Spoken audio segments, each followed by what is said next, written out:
Allah tells us in the Quran again and again, we hear about Jahannam. We know and we think about Jahannam as being something far away, right? Jahannam, hellfire. We think of it as being something far away. It's in the hereafter. Yeah, that torture and that torment is far away. But what we don't realize is that the torment and the torture of taking something other than Allah and loving it as you should only love Allah will torment you and torture you in this life before the next life. That same thing that answers all these questions, what do I think about most? What am I most afraid of losing? What makes me angry? What's the first thing on my mind? What do I think of in my salah? That same thing, whether it is your family, your kids, your husband, your status, your money, what's this person saying about me, what's that person saying about me, my image in front of people, what do people think, whatever it is, that same thing will become the cause of your greatest pain and torment. You see how it works? Allah has designed this universe in a specific way. Allah has designed the human heart in a specific way. When you change that design, when you go against that design, you feel the pain. Because you're going against the law of the universe. What is the law of the universe? La ilaha illallah. La ilaha illallah is not just a statement that we say. In fact, we say it many times a day, but it isn't just a statement.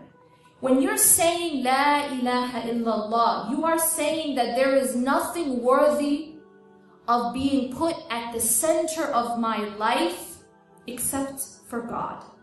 There is nothing else worthy of being what occupies my mind all day long.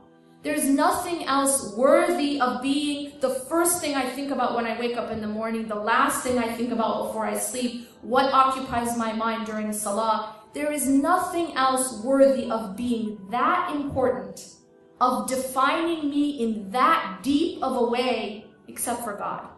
That's Tawheed. That's what it means to be a Muslim. Allah has designed the world, the universe, the human being around La ilaha illallah. When you go against La ilaha illallah and you take your money and you make that your ilah, you will suffer. Because you're going against the law of the universe. When you take your spouse and you put your spouse in that place, you will suffer. When you take your children and you put your children in that place, you will suffer. You will feel it because you're going against the law of the universe. This isn't how Allah subhanahu wa ta'ala designed it. Allah made our hearts in such a way that it is only to be filled by Him. And so when you fill something with a substance that it wasn't intended to be filled with, it breaks.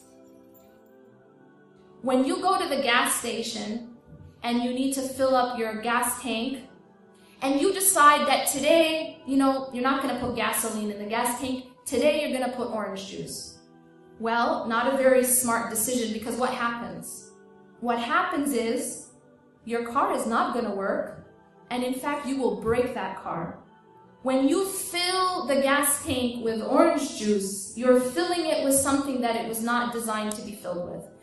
Our hearts are the same. Our hearts are like a cup. And you can fill that cup with whatever you choose. But if you choose to fill it with this life, if you choose to fill it with dunya, if you choose to fill it with money, if you choose to fill it with status, if you choose to fill it with what people think, then that cup will break.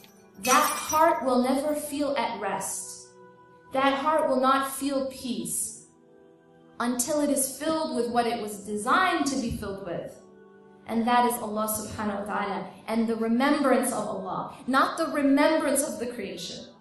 We should not be obsessing our minds and our hearts with anything other than our Creator.